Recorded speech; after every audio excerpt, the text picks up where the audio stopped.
मलोनी असेल, समतानगर असेल, तलाठी कॉलनी असेल, जॅकवेल कॉलनी, मीरानगर, टेक बिलाटी, आशिया नगर, भवानी चौक व सालदार नगर येथील रहिवासी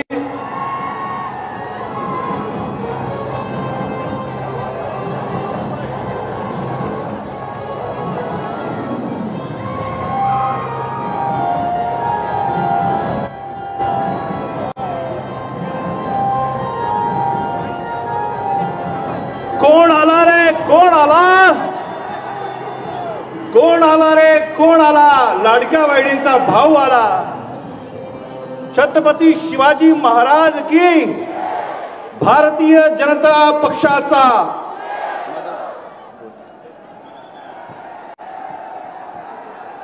आदरणीय सर, या शहादे शहराला नदीला लागून अतिक्रमण आहे.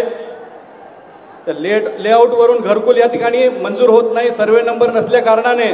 तर या ठिकाणी शहादे शहराला लागत असलेल्या Samatanagar, Talathi colony, jackwell colony, Miranagar, टेक बिलाटी, आशिया नगर, भवानी चौक व सालदार नगर अशा ह्या नदीला लागत असलेल्या ज्या काही आदिवासी वस्त्या आहेत आमच्या, त्या अतिक्रमणमध्ये असल्या कारणाने त्यांना घरकुल देखील मंजूर असले का आहे, तरी देखील त्यांना त्या ठिकाणी लाभ घेता येत नाही. तरी आपल्या माध्यमातून मला विनंती आहे की ह्या ठिकाणी गुंठा पद्धती म्हणजे सर्वे नंबर त्यांना दिला तर त्या ठिकाणी स्वतःच्या हक्काचे त्यांना घरकुल मिळू शकेल असा प्रस्ताव मी आपल्याकडे त्या ठिकाणी सादर केलेला आहे, आताही सादर करणार आहे. तरी आपल्या माध्यमातून लवकरात लवकर ही योजना या ठिकाणी राबवावी आणि माझ्या गरगरीब आदिवासींना त्या ठिकाणी हक्काचं त्यांचं घर मिळालं पाहिजे अशी आपणास माझी कळकळीची विनंती आहे. त्याचप्रमाणे तळोदे शहराला देखील त्या ठिकाणी बारगड संस्थानाची जमीन आहे, ती अतिशय महत्त्वाची आहे. त्या ठिकाणी अनेक 60 ते 70 वर्षापासून त्या ठिकाणी आदिवासी बांधव असतील, इतर बांधव देखील त्या जागेमध्ये राहत आहेत, परंतु खाजगी जमीन असल्या कारणाने त्यांना देखील त्या ठिकाणी आवास योजना मंजूर झालेली आहे, परंतु त्यांना देखील त्यांच्या नावाने जमीन नसल्या कारणाने त्या योजना त्या ठिकाणी राबवता येत नाहीये. म्हणून माझी आपल्याकडे कळकळीची विनंती आहे की तेथील देखील आमच्या आदिवासी बांधवांना त्या जमिनीमध्ये त्या ठिकाणी जी प्रधानमंत्री आवास योजना आहे, नागरी आवास योजना आहे, ह्याच्यामध्ये आपण 3.5 लाख रुपये त्या ठिकाणी घरकुलासाठी मंजूर केलेत, परंतु नावाने जमीन नसल्या कारणाने त्या ठिकाणी त्यांना घरकुल मिळत नाही. तरी त्याच्यामध्ये 1 लाख रुपये त्यांना जमीन खरेदीसाठी आणि 2.5 लाख रुपये त्यांना घर बांधण्यासाठी असं GR मध्ये बदल करून त्यात ती योजना राबवावी अशी माझी आपल्याला कळकळीची विनंती आहे, जेणेकरून तिथल्या नागरिकांना देखील त्याचा लाभ मिळेल. या शहादे शहराच्या या ठिकाणी आम्ही भुयारी गटर योजना त्या ठिकाणी राबवतोय. येणाऱ्या काळात तांत्रिक मान्यता देखील मिळाली आहे.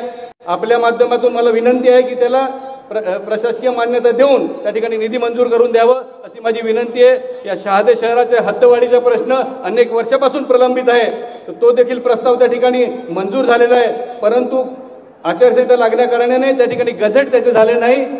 सीमांकन देखील झालेलं आहे, गॅझेट त्या ठिकाणी करून ती हद्दवाढ मंजूर करून निधी उपलब्ध करून द्यावा अशी विनंती आहे, जेणेकरून या शहराचा चेहरा मोहरा बदलेल. या ठिकाणी गटारी असतील, रस्ते असतील, पाण्याचा प्रश्न असेल, असे अनेक मुद्दे त्या ठिकाणी आहेत, ते त्या ठिकाणी निकाली लागतील. आपल्या माध्यमातून मंत्री महोदय आणि गिरीश भाऊंना माझी विनंती आहे की या ठिकाणी एक रहाटेवड धरण आहे, त्या धरणाचं त्या ठिकाणी 90% काम पूर्ण झालेलं आहे, परंतु जे सिमेंट वर्क आहे, गेटचं वर्क आहे, पिच वर्क आहे, त्यासाठी फक्त 13 कोटी रुपये लागणार आहे. त्याची प्रशासकीय मान्यता प्रलंबित आहे, ती मंजूर करून द्यावी अशी माझी कळकळीची आपणास विनंती आहे. येणाऱ्या काळामध्ये माननीय मुख्यमंत्री महोदयांच्या माध्यमातून या शहराचा चेहरा मोहरा बदलण्यासाठी मी त्या ठिकाणी प्रयत्न करणार आहे. आणि या शहरासाठी याआधीच या जिल्ह्यासाठी देखील माननीय मुख्यमंत्री महोदयांनी 2000 कोटी रुपये RDSS असेल, इतर MSCBच्या योजना असतील, याच्या अंतर्गत काम देखील सुरू आहे. 7 सबस्टेशन या तालुक्यामध्ये आणि शहादा तालुक्यामध्ये, दोन्ही तालुक्यामध्ये साहेबांनी मंजूर करून दिलेले RDS मध्ये देखील त्याचे देखील काम सुरू आहे. येणाऱ्या काळामध्ये विजेचा प्रश्न 100% या ठिकाणी सुटणार आहे. तर माझे मुख्यमंत्री महोदयांना विनंती की या दोन्ही गोष्टी आणि आत्ताच हल्लीच या ठिकाणी या नंदुरबार जिल्ह्यामध्ये जे काही वैद्यकीय महाविद्यालय होतं त्याला माननीय मुख्यमंत्री महोदयांनी या ठिकाणी भगवान बिरसा मुंडा यांचं नाव देऊन भगवान बिरसा मुंडा वैद्यकीय महाविद्यालय नाव केल्याने त्यांचं मनापासून मी आभार व्यक्त करतो. आणि जे काही तापी विकास खोरे आहे त्याच्याबद्दल या ठिकाणी नागरिकांची विनंती आहे की या परिसराचे भाग्यविधाते कैलासवासी अण्णासाहेब पिके पाटील यांचं नाव त्याला देण्यात यावं. कैलासवासी अण्णासाहेब पिके पाटील तापी विकास खोरे महामंडळाचं नामकरण करण्यात यावं अशी त्या ठिकाणी मागणी आहे. प्रकाशा पुलाला त्या ठिकाणी नवीन आता प्रकाशा पूल देखील निर्माण झालेले, त्या देखील 150वी जयंती सरदार वल्लभभाई पटेलांची गेल्याने त्या पुलाला देखील सरदार वल्लभभाई पटेल सेतू असं नामकरण करण्यात यावं अशी मागणी आहे सर्व शहादा शहराच्या लोकांची, ती देखील मान्य करावी अशी विनंती आहे. आज या प्रचार सभेच्या माध्यमातून या ठिकाणी माननीय मुख्यमंत्री महोदय आलेले आहेत, त्यांचं सर्व माझ्या शहादा तळोदा मतदारसंघातर्फे मी त्यांचं स्वागत करतो आणि मी ज्या मागण्या मांडलेल्या आहेत त्या त्यांनी लवकरात लवकर मंजूर करून त्या ठिकाणी निधी उपलब्ध करून द्यावी अशी विनंती करतो. थांबतो. जय हिंद, जय महाराष्ट्र, जय आदिवासी, जय भीम, जय भाजपा. जो न रुकते मार्ग चलते चीर कर सब कंटकों को, वर्ण करती कीर्ति उनका छोड़कर सब असुर दल को, ध्येय मंदिर के पथिक को कंटकों का ही सहारा, राष्ट्रभक्ति ले हृदय में हो खड़ा जब देश सारा, संकटों पर मात कर यहाँ राष्ट्र विजयी हो हमारा, राष्ट्र विजयी हो हमारा.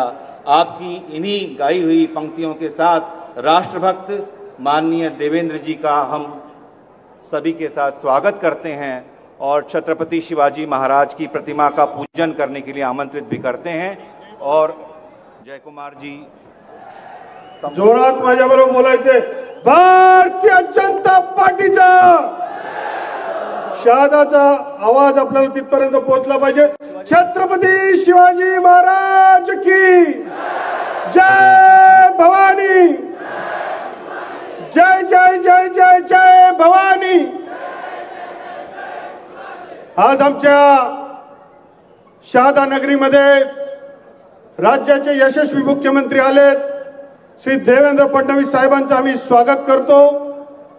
आमचे उत्तर महाराष्ट्राचे नेते जलसंपदा मंत्री श्री गिरीश भाऊ महाजन, मंचावर उपस्थित असलेले आपले लोकप्रिय आमदार, आपले तिघही उमेदवार मकरंदभाई, जितेंद्र सूर्यवंशी, डॉक्टर अभिलाषा वसावे, मंचावर उपस्थित असलेले मान्यवर विजूभाऊ चौधरी आणि मोठ्या संख्येने उपस्थित असलेले बंधू आणि भगिनींनो, भाऊ आपल्याला आठवतं की 2013 मध्ये राज्यामध्ये एक विरोधी पक्षाचे नेते म्हणून, एक कार्यकर्ता म्हणून 2013 मध्ये या जनता चौकामध्ये तुम्ही आले आणि प्रचंड प्रतिसाद या जनतेने तुम्हाला दिले आणि पुढच्या वर्षी राज्याचे यशस्वी मुख्यमंत्री आपण झाले. या जनता चौकामध्ये ती ताकद आहे. आज आपण पहिल्या दिवशी प्रचाराला निघालेत आणि पहिल्या दिवशी तुम्ही नंदुरबारच्या शहाद्यामधनं आलेत.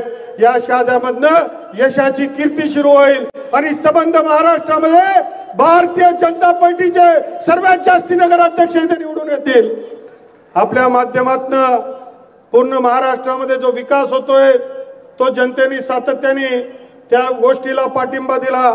आमच्या दोंडाईच्या शहरामध्ये देवेंद्र भाऊचं जे काम चाललंय त्यांना पाठिंबा देण्यासाठी नगराध्यक्षही बिनविरोध केला आणि 26चे 26 नगरसेवक देखील बिनविरोध केले. इतर झाकी आता पुरा महाराष्ट्रामध्ये सगळ्या विकासाचं काम बाकी आहे. माननीय मुख्यमंत्री महोदयांनी लाडकी बहीण योजना सुरू केली. आमच्या माता भगिनींना स्वाभिमान देण्याचं काम केलं. शेतकऱ्यांना मोफत वीज देण्याचं काम केलं. सोलरची योजना आमच्यासाठी आणली. युवकांसाठी अनेक योजना आणल्या आणि त्या माध्यमातून महाराष्ट्र आता देशातलं सगळ्यात प्रगतिशील राज्य कुठलं असेल तर ते देवाभाऊचं महाराष्ट्र आहे. या गोष्टीचा अभिमान आम्हा सगळ्यांना आहे. सामान्य माणसांच्या योजना आता वेगाने पूर्ण होतात. दिल्लीमध्ये आपलं भाजपचं सरकार आहे, मुंबईमध्ये भाजपचं सरकार आहे आणि म्हणून गल्लीमधला महापौर सुद्धा, गल्लीमधला नगरसेवक सुद्धा हा भारतीय जनता पार्टीचा होणार हा विश्वास व्यक्त करण्यासाठी इथे आलोय. इथे गल्लीचं राजकारण काय याच्यावर विषय होणार नाही. विषय आपल्या राज्याचा आहे. शहाद्याचं गतवैभव आम्हाला पुन्हा आणायचं आहे. या शहादाची नगरपालिकेची बिल्डिंग, या शहादाचा हा जनता चौक, या शहादाचं गतकालीनचं असलेलं वैभव मागच्या काळामध्ये धीरे धीरे कमी होत गेलंय आणि आपल्या नेतृत्वाखाली तुमच्यासारखे मोठे नेते असले, यशस्वी नेते असले तर आमची प्रगती आणि उन्नती होणार आहे. हे शहादा बाजारपेठचं गाव आहे. आजूबाजूचे 200 गाव याच्यावर अवलंबून आहे आणि इथला जो नगराध्यक्ष आहे तो भारतीय जनता पार्टीचा असला पाहिजे. तो तुमच्या विचारांचा असला पाहिजे.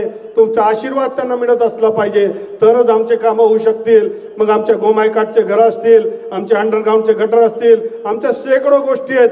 मी आज त्या गोष्टींचं सांगणार नाही. मी आपल्या तर्फे मी एवढंच जनतेच्या वतीने राज्याचे यशस्वी मुख्यमंत्र्यांना सांगू इच्छितो की आमचा खानदेश असा आहे की ज्यांच्या बाजूने राहतो तो एकतर्फी राहतो आणि तो तुमच्या बाजूने कमळाच्या बाजूने उभा आहे. आणि म्हणून यावेळेस पूर्ण उत्तर महाराष्ट्रामध्ये हे कमळाचेच नगराध्यक्ष येणार आहे.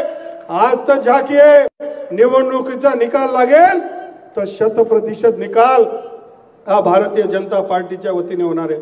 आणि म्हणून आम्ही आपल्याला विनंती करतो की आपल्या यादीमध्ये सातत्याने तुम्ही विदर्भ मराठवाडा बरोबर खानदेशला प्राधान्य दिलंय, प्रत्येक योजना आम्हाला दिली आहे, सातत्याने आपलं म्हणून तुम्ही आम्हाला लक्ष दिलंय.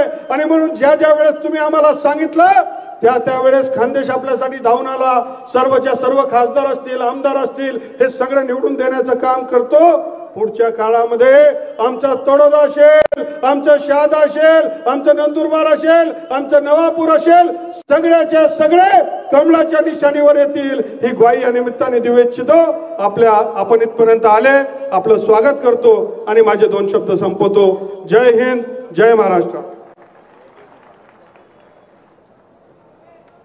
धन्यवाद आदरणीय जयकुमारजी भाऊ. खरं तर आता माननीय गिरीश भाऊंना आपल्याला ऐकायचं होतं, परंतु गिरीश भाऊंनी आपल्याला सगळ्यांना आश्वासित केलं की मी पुन्हा येणार आणि आपल्याशी स्वतंत्ररित्या या ठिकाणी संवाद साधणार. याच्यानंतर सगळे प्रकल्प देखील गिरीश भाऊ या ठिकाणी करणार देवाभाऊच्या नेतृत्वाखाली. याच्यानंतर आपल्या या राज्याचे अतिशय लोकप्रिय नेते ज्यांच्या विचारातून, ज्यांच्या संकल्पनेतून लाडकी बहीण योजना या ठिकाणी साकार झाली, त्या लाडक्या बहिणींचे लाडके भाऊ आणि या महाराष्ट्राच्या विकासासाठी अहोरात्र परिश्रम करणारे, विकसित महाराष्ट्रासाठी जवळपास रोज 20 तास काम करणारे, देव देश धर्मासाठी ज्यांचं जीवन समर्पित आहे आणि ज्यांच्या मनामध्ये नंदुरबार जिल्ह्याचा आणि विशेषतः शहाद्याचा विकासाचा ध्यास आहे, असे आपले सगळ्यांचे लाडके नेते राजमान्य लोकमान्य श्रीमान श्री आदरणीय या राज्याचे मुख्यमंत्री श्री देवाभाऊ यांना मी विनंती करतो की त्यांनी आपले या ठिकाणी विचार या ठिकाणी व्यक्त करावेत. आदरणीय देवाभाऊ. बोला भारत माता की, जोरात बोला भारत माता की. देवाभाऊ तुम आगे बढ़ो. भारत माता की, भारत माता की. छत्रपती शिवाजी महाराज की, धर्मवीर छत्रपती संभाजी महाराज की. जय भवानी, जय भवानी. हिंदवी स्वराज्याचे सरसंस्थापक छत्रपती शिवरायांना मानाचा मुजरा करतो. भारतीय राज्यघटनेचे शिल्पकार भारतरत्न डॉक्टर बाबासाहेब आंबेडकर यांना मानवंदना अर्पित करतो. भगवान बिरसा मुंडा यांच्या चरणी नतमस्तक होतो.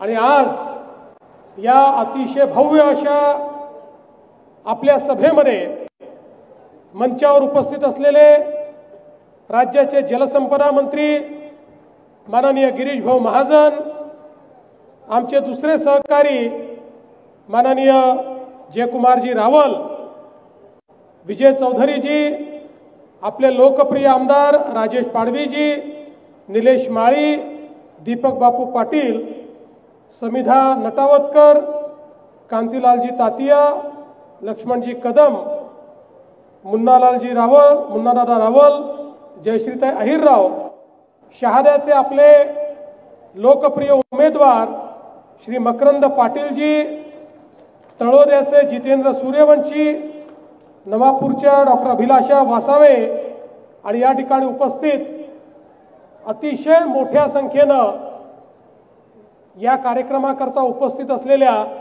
आमच्या सर्व लाडक्या बहिणी आणि तितक्याच लाडक्या भावांनो, खरं म्हणजे मी असं म्हणेन की आज या ठिकाणी आपले मकरंददादा यांचा विजय हा सुनिश्चित आहे.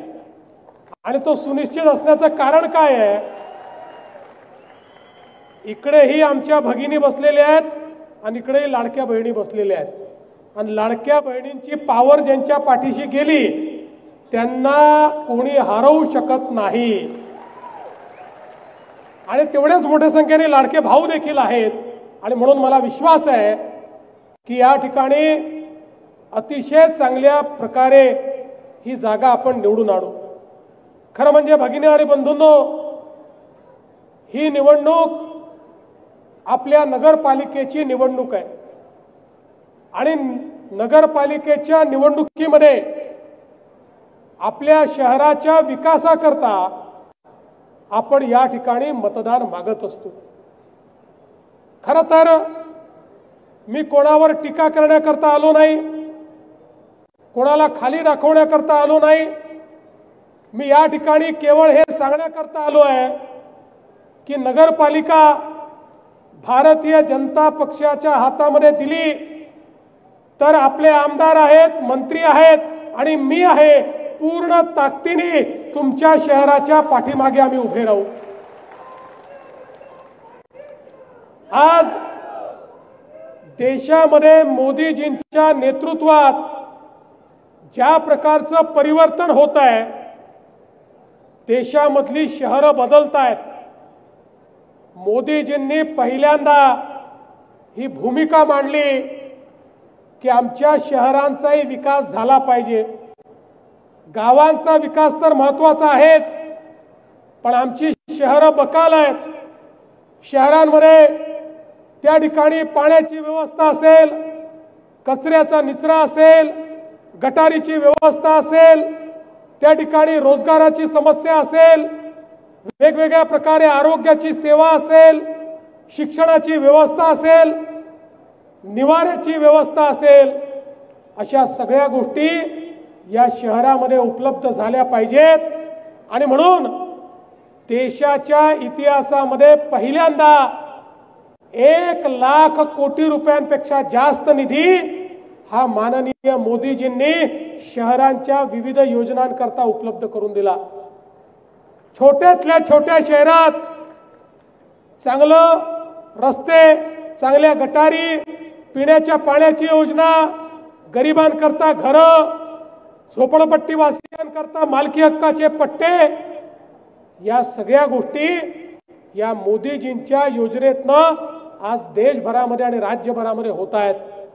आणि महाराष्ट्रामध्ये देखील आपण जर बघितलं तर महाराष्ट्रात 6.5 कोटी लोक महाराष्ट्रातले हे 40,000 गावांमध्ये राहतात आणि तेवढेच 6.5 कोटी लोक महाराष्ट्रातल्या 400 शहरांमध्ये राहतात. अर्धी लोकसंख्या ही केवळ या ठिकाणी शहादासारख्या 400 शहरांमध्ये राहते. या 400 शहरांमध्ये जर लोकांचा जीवनमान आपण उंच केलं, लोकांना अन्न वस्त्र निवारा, शिक्षण आरोग्य रोजगाराच्या सोयी दिल्या, तर अर्धा महाराष्ट्र आपण बदलू शकतो आणि लोकांचं जीवन देखील आपण बदलू शकतो. आणि म्हणूनच आमचा प्रयत्न हा आहे, आम्हाला नगरपालिकेची सत्ता गाजवण्याकरता नको आहे, आम्हाला केवळ खुर्च्या तोडण्याकरता नको आहेत, तर या ठिकाणी मोठ्या प्रमाणात शहर विकासाच्या योजना आम्ही हातामध्ये घेतल्या आहेत. एक ब्ल्यूप्रिंट आमच्याकडे, शहर कशी बदलू शकतात, शहरातल्या गरीबातल्या गरीब माणसाला विकास कसा आपण देऊ शकतो, त्यांच्या जीवनात परिवर्तन कसं घडवू शकतो, अशा पद्धतीची एक पूर्ण योजना आम्ही तयार केलेली आहे. आणि आपल्याला आज मोदीजींचं सरकार असेल किंवा वेगवेगळ्या एजन्सीज असतील, या माध्यमातून मोठ्या प्रमाणात निधी देखील प्राप्त होतोय. मी खरं म्हणजे आपले आमदार राजेश पाडवी यांचंही अभिनंदन करेन की राजेशजींनी सातत्याने योजनांचा पाठपुरावा केला. आणि म्हणूनच आज 213 कोटी रुपयाची भुयारी गटार योजना ही मंत्रालयामध्ये त्या ठिकाणी पोचलेली आहे. राजेशजी, तुम्ही चिंता करू नका, मुख्यमंत्री या ठिकाणून सांगून जातो आहे, ही तुमची भुयारी गटाराची योजना मंजूर करून त्याला निधी उपलब्ध करून दिला जाईल. आणि एवढंच नाही तर केंद्र सरकारच्या मदतीनं तुमची 79 कोटी रुपयाची वाढीव पाणी पुरवठा योजना आहे तीही अंतिम टप्प्यामध्ये आहे, त्यालाही पूर्ण निधी हा उपलब्ध करून देण्यात येईल। आज खरं म्हणजे आपल्याला कल्पना आहे की विशेषतः अतिक्रमित जी लोक आहेत यांचा एक मोठा प्रश्न निर्माण झालेला आहे। घरं आहेत पण पट्ट्यावर अतिक्रमण असल्यामुळे त्या ठिकाणी अडचणी आहेत, पट्टे मिळू शकत नाही। काही ठिकाणी लोक राहत आहेत, घरकुलाची योजना आहे पण पट्टा नसल्यामुळे घरकुलं मिळू शकत नाही। मला सांगताना आनंद वाटतो, नुकताच आपल्या सरकारने एक शासन निर्णय घेतला आहे आणि या निर्णयाच्या अंतर्गत आपण सगळ्या अतिक्रमणधारी ज्यांची घरं आहेत त्यांना मालकी हक्काचा पट्टा देण्याचा निर्णय आपण केलेला आहे।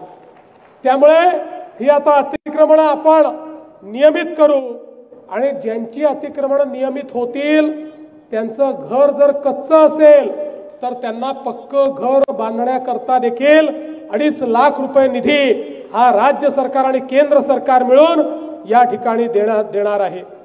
सगळ्यात महत्त्वाचा विषय आपण जो मांडला की आज या भागामध्ये नदीच्या किनाऱ्यावर बसलेले जे लोक आहेत त्यांचा मोठा प्रश्न आहे। त्यांना त्या ठिकाणी अतिक्रमित समजलं जातं, कुठल्याही परवानग्या मिळत नाहीत आणि म्हणून आम्ही आमच्या गिरीश भाऊंच्या जे जलसंपदा विभाग आहे या जलसंपदा विभागाला आम्ही सांगितलं की नव्याने ब्ल्यू लाईनची आखणी करा। या सगळ्या जुन्या आखड्या आहेत, त्या आकड्यांमुळे मोठ्या प्रमाणात लोकांच्या घरांचं नियमितीकरण करता येत नाही, लोकांना पट्टे देता येत नाही आणि म्हणून आता आधुनिक तंत्रज्ञान आलेलं आहे, आता आधुनिक व्यवस्था करणं शक्य आहे आणि म्हणून नव्याने अशा प्रकारची आखणी करायची आणि नदी किनाऱ्याच्या जवळ जे लोक आहेत त्यातल्या ज्या लोकांना सुरक्षितपणे आपल्याला मालकी हक्काचा पट्टा देता येतो तोही देण्याचा निर्णय हे राज्य सरकार घेणार आहे, हे देखील या निमित्ताने मला आपल्याला सांगायचं आहे। आणि म्हणून मी आपल्याला एवढंच सांगण्याकरता आलोय, आपल्याला एक मोठं परिवर्तन या ठिकाणी घडवायचं आहे। आज तुम्ही बघा आपल्या या जिल्ह्यामध्ये नंदुरबार जिल्हा असेल, धुळे जिल्हा असेल, आपल्या सरकारने मोठ्या प्रमाणात काम केलं।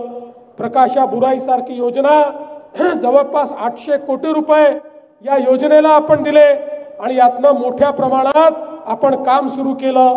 प्रधानमंत्री कृषी सिंचन योजनेच्या अंतर्गत 18,461 हेक्टर क्षेत्राकरता आपण त्या ठिकाणी मान्यता दिली आणि त्यासोबत आपण अलमाड तरवाड शहादा रस्त्याच्या निविदा या ठिकाणी जारी केल्या। हद्दवाढीचे काही प्रश्न आहेत ते प्रश्न देखील आपण सोडवतो आहोत आणि त्यासोबत आमच्या राजेशजींनी या ठिकाणी मागणी केली की मोहिदा येथे 150 हेक्टर जागेवर त्या ठिकाणी MIDC करण्यात यावी। आम्ही तातडीनं विधानसभेमध्ये त्याला होकार दिला आणि पुढच्या काळामध्ये अशा प्रकारची MIDC देखील त्या ठिकाणी आपण करणार आहोत। आज खरं म्हणजे वेगवेगळ्या प्रकारच्या ज्या मागण्या आपण केल्या आहेत, मग राहत्यावाड धरणाची सुप्रमा असेल किंवा या ठिकाणी वेगवेगळ्या प्रकारच्या ज्या काही योजना असतील त्या योजनांना मान्यता देण्यात येईल। आपण चिंता करू नका काय सांगण्याकरता मी आलो आहे। आज मला सांगताना आनंद वाटतो, आपल्या सरकारने अनेक चांगले निर्णय घेतले। मागच्या काळामध्ये लाडकी बहीण सारखा आपण निर्णय घेतला। आमचे विरोधक म्हणायचे आता यांना इतकं बहुमत मिळालं, आता हे लाडकी बहीण योजना बंद करणार। पण सगळ्या बहिणींना सांगतो, जोपर्यंत तुमचा देवा भाऊ आहे लाडकी बहीण योजना बंद होणार नाही, ही योजना सुरूच राहील। आमच्या लाडक्या बहिणींना मदत ही मिळतच राहील। त्यासोबत आता आपण महात्मा फुले जनारोग्य योजनेच्या अंतर्गत 5 लाखापर्यंतचा इलाज हा सगळ्यांकरता मोफत केला। पण आपण तेवढं करून थांबलो नाही, परवा आपण त्याच्यामध्ये 1000 वेगवेगळ्या आजारांना अजून समाविष्ट केलं।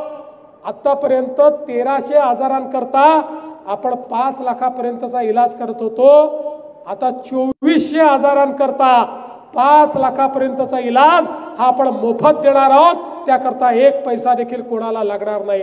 आणि एवढंच नाही तर त्याच्या पलीकडे 27,000 असे आहेत की ज्या आजारामध्ये 5 लाखाच्या वरही आम्ही पैसा देणार आहोत, कारण आम्हाला मोदीजींनी एकच गोष्ट सांगितली आहे, गरीबाच्या आरोग्याकरता त्या ठिकाणी पैसा नाही म्हणून गरीबाला इलाज नाही असं होता कामा नये, प्रत्येक गरीबाचा इलाज झाला पाहिजे। आणि म्हणून आज महात्मा फुले जनआरोग्य योजनेसारखी योजना आणि या योजनेच्या माध्यमातून मोठ्या प्रमाणात आपण काम चालू केलंय। आणि आता तर मोदीजींनी सांगितलंय नगरपालिकेचे जे क्षेत्र आहेत या क्षेत्रांमध्येही आयुष्यमान आरोग्य मंदिर तयार करा। प्रत्येक क्षेत्रामध्ये आयुष्यमान आरोग्य मंदिर तयार करण्याकरता माननीय मोदीजींनी आपल्याला पैसे दिलेले आहेत। हे आयुष्यमान आरोग्य मंदिर छोटे मोठे जे आपले आजार आहेत या आजारांकरता त्या ठिकाणी डॉक्टरची व्यवस्था आहे, त्या ठिकाणी मोफत औषधीची व्यवस्था आहे, त्या ठिकाणी उपचारांची व्यवस्था आहे आणि त्यातनं सामान्य माणसाला मोठ्या प्रमाणात हा फायदा देण्याचं काम या निमित्ताने आपण करणार आहोत। आणि म्हणून माझी आपल्याला विनंती आहे, खरं म्हणजे जनता चौक आहे या ठिकाणी जेव्हा जेव्हा मी आलो त्यावेळी आपला आशीर्वाद मिळालेला आहे आणि आजही इथली सगळी संख्या पाहिल्यानंतर मला तर असं वाटतंय संपूर्ण शहरच चौकात आलेला आहे का, इतकी मोठी सभा तुम्ही या ठिकाणी केलेली आहे। आता या मोठ्या सभेला आपल्या मोठ्या विजयामध्ये परिवर्तित करा। 2 तारखेला या ठिकाणी कमळाचंच बटन आपल्याला दाबायचं आहे। मी तुम्हाला हे सांगण्याकरता आलो आहे, 2 तारखेची जबाबदारी तुम्ही घ्या, पुढच्या 5 वर्षाची जबाबदारी देवाभाऊ घेईल। पुढचे 5 वर्ष तुमच्या पाठीशी हा देवाभाऊ उभा राहील आणि म्हणून 2 तारखेला कमळाचं बटन दाबून एक दणदणीत विजय या ठिकाणी मिळवा आणि तुमच्या स्वप्नातलं शहादा करण्याचं काम आम्ही या ठिकाणी घडवून दाखवू, एवढंच या निमित्ताने बोलतो आणि माझं बोलणं संपवतो। धन्यवाद। जय हिंद, जय महाराष्ट्र। धन्यवाद। 4ही नगराध्यक्ष पदाच्या उमेदवारांनी सत्कार करावा। आदरणीय देवेंद्रजींचा। शहादा तळोदा नवापूर नंदुरबार नगराध्यक्ष पदाचे उमेदवार शहादा पाटील मकरंद नगीन, तळोदा जितेंद्र लक्ष्मण सूर्यवंशी, नवापूरच्या अभिलाषा पाटील, नंदुरबार अविनाश माळी। आदरणीय बापूसाहेब, माननीय जयकुमारजी, गिरीजी महाजन, शहराध्यक्ष ज्ञानेश्वरी सर्वांच्या उपस्थितीत सत्कार संपन्न झाला आहे।